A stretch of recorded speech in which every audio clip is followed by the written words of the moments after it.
Austatud Riigikogu. Lugupeetud peaminister. Koalitsioonileping on selline nagu kivisse raiutud pühakiri siin Eesti poliitilises kultuuris ja seal koalitsioonilepingus on kirjas väga selge punkt, et kampaania kulud peaks alla võtma, et valimiskampaaniad peaks muutuma sisuliseks, mitte raha ega mahu keskseks. Nüüd vaadates kohaliku omavalitsuse valimiskampaaniaid, siis see ei saaks küll öelda kuskilt otsast, et see oleks väga sisuline olnud ja et seal oleks vähem raha olnud kui varasematel aegadel või mahtu vähem olnud kui varasematel aegadel. Mida te olete teinud selleks, et valimiskampaaniad muutuks sisukesksemaks ja vähem rahakeskseks? Aitäh! Austatud Riigikogu esimees, auväärt Riigikogu, hea küsija, kõigepealt ma väga tänan selle küsimuse tõstatuse eest, ma arvan, et see on väga õige tõstatus ja ma igal juhul nõustun siin mitme asjaga, mis te välja ütlesite. Kõigepealt te ütlesite välja, et kampaaniad ei peaks olema raha ja mahu kesksed. Muidugi ei peaks. See, mida te mitu korda ka oma küsimusest välja tõite, et kampaaniad peavad olema sisulised ja mis me oleme teinud, et eks seda peab iga erakond, ma arvan, alustama seda tegevust oma kodust. Et tooma tegelikult need sisulised, programmilised ja ideelised punktid välja. Ja mitte ainult välja, ma arvan, et algab juba sellest tegelikult see, et kuidas me kuulame valijaid. Et ma arvan, see algab kuulamisest. Peale seda ma arvan, et see algab sellest, et oma ettepanekuid selgitada, kui te küsite, mida teie olete teinud, te ei defineerinud täpselt, mida teie all mõtlete, kui te peate silmas Keskerakonda, siis oleme teinud võimalikult palju rahvakohtumisi. Me oleme teinud võimalikult palju ideede korjeid, võimalikult palju seda, et sellesama nii nimetatud kampaania käigus kohtuda valijatega. Te ütlesite, et see koalitsioonileping on kivisse raiutud. Ma mäletan, kui me selle koalitsioonilepingu, selle väga hea ja töise koalitsioonilepingu sõlmisime sotsiaaldemokraatide, IRL ja Keskerakonna vahel, siis me vastupidi, me ütlesime, et häid ideid ei ole kunagi küllalt. Iga hea idee kaalub toetamist. Kui sellest teie mõttearendust edasi minna, siis ma isiklikult olen, olles olnud opositsioonipoliitik siin Riigikogus, kirjutanud avalikult ja võtnud ka sõna, et ma arvan, et tegelikult siia konteksti käivad ka küsimused, mis on need rahalised mahud, piirangumahud. Ja tegelikult seda võiks täiesti minu meelest kaaluda. Ma arvan, et see, et piirangud hetkel ei ole täitnud toonast eesmärki, on reaalsus. Aitäh! Artur Talvik, täpsustav küsimus, palun.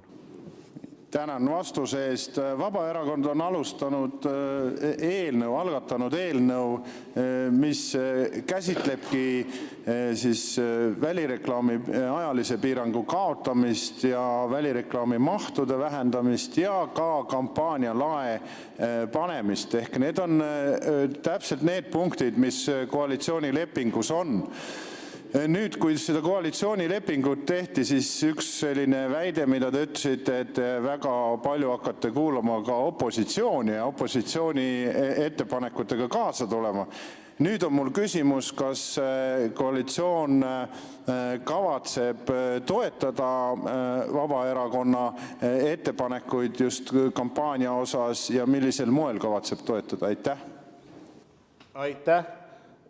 No ma arvan, et see vastus viib meid kõigepealt tagasi 2016. aasta novembrikuu keskpaika ja ei ole see mingi saladus, et neid kohtumisi sai toona tehtud väga paljude Riigikogu fraktsioonidega, sealhulgas teie fraktsiooniga. Ja juba toona te tõstatasite tegelikult selle küsimuse, panite lauale. Ja mine tea, võib-olla ka sellel oli üsna suur kaal, et see põhimõte või see seisukoht on koalitsioonilepingusse sisse kirjutatud. Mida me oleme teinud? Kõigepealt see, et kindlasti valitsus ei ole suhtunud sellise opositsiooni-koalitsiooni teljeloogikaga, kui me andsime oma seisukoha või arvamuse 2. novembril 2017, siis me ei öelnud, et me ei toeta seda sama teie poolt algatatud eelnõud või vastupidi, me loobusime sellest arvamuse andmisest. Ma arvan, et see, mis ma ütlesin välja, et piirangud pole täitnud eesmärki, on fakt. Fakt on ka see, et ta on kindlasti suurendanud Politsei- ja Piirivalveameti töökoormust, eriti ma räägin sellest aktiivse valimiskampaania ajal, ja siis tuleb vaielda nende küsimustega, et kas see plakat vitriinil on nüüd avaliku või aktiivse valimiskampaania ajal lubatud või mitte. Ma arvan, et neid küsimusi tegelikult tuleks küll lahendada. Ma kindlasti olen põhimõtteliselt, ma ei toeta seda, et me tuleme taas selle juurde, et võiksid olla need hiigelsuured plakatid maja seintel. Mulle meenuvad need, ma ei tea, 10-15 aasta tagusest ajast Mustamäel või kesklinnas. Ma kindlasti seda ei toeta. Hiigelsuurte plakatite seisukohta ma ei toeta. Ma arvan see, et piirata valimiskulusid on õige, aga mis on ka oluline minu meelest, et need piirangud peavad olema ka võimalikult läbipaistvalt ja erapooletult kontrollitavad. Aga peavad olema konkreetsed ka sanktsioonid.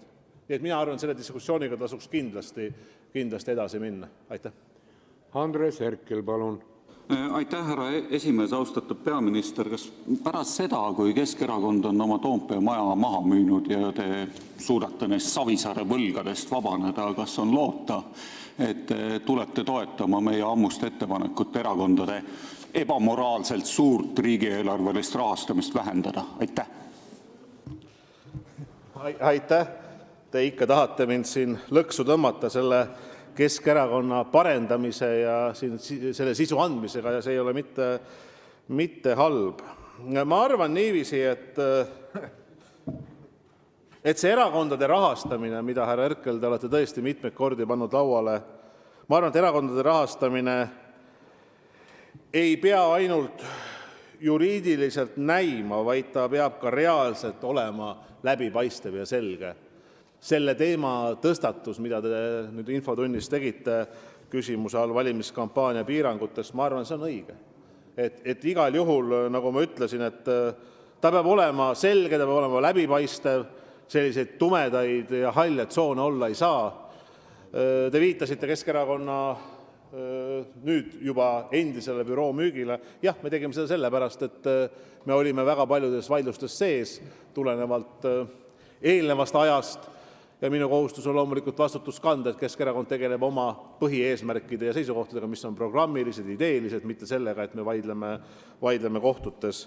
See, mida te küsisite, see on selline vaidlus eelarve kontekstiline seisukoht.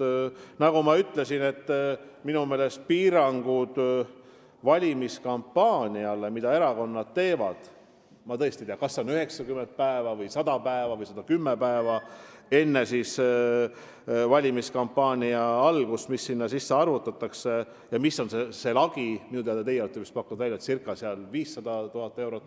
Nagu ma ütlesin ka teie fraktsiooni kaaslased, et minu meelest see kindlasti tasub seda arutada, see on idee, millest võiks leida ka täiskogu ühisosa. Aitäh teile! Aitäh!